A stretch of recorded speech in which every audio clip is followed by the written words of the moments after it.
I didn't know what I was going to do when I grew up, so I didn't really have, couldn't afford to go to uni because my background was coming from Housing Commission. My mum was a stay-at-home mum.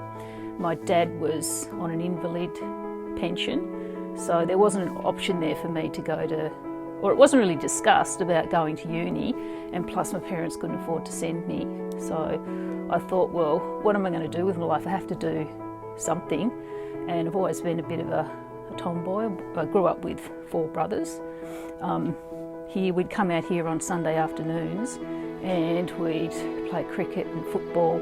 So yeah, I wanted to do something that was different, and I've always loved sport, and doing a trade sort of, keeps you fit and keeps you mentally fit as well.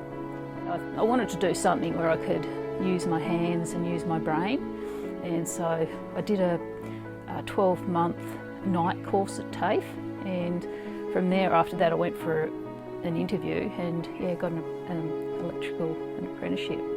I absolutely loved it, and I still love it today, and that's why I'm working at TAFE and trying to encourage other women to get into a trade. So I've been teaching now for going on 15 years, and it's my dream job. It's something that I've always wanted to do, and I love it. I love teaching the students. I love passing my knowledge on. I love the job.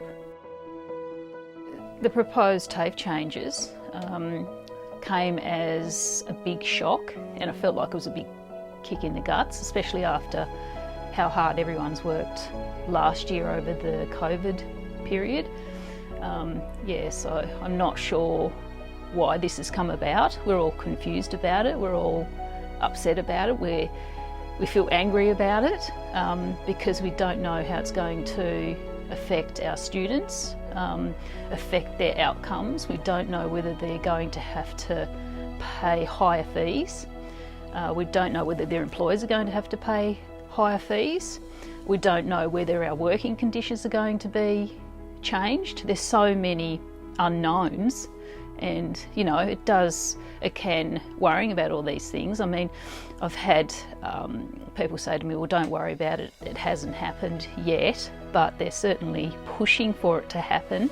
And we've seen all around Australia that funding to TAFE has been cut. I think it's approximately about $3 billion has been cut to TAFE all around Australia. There's been TAFE colleges that have been closed down, there's been staff that have been sacked, so it's certainly going on behind the scenes, and it's just the uncertainty of not knowing what's going to happen.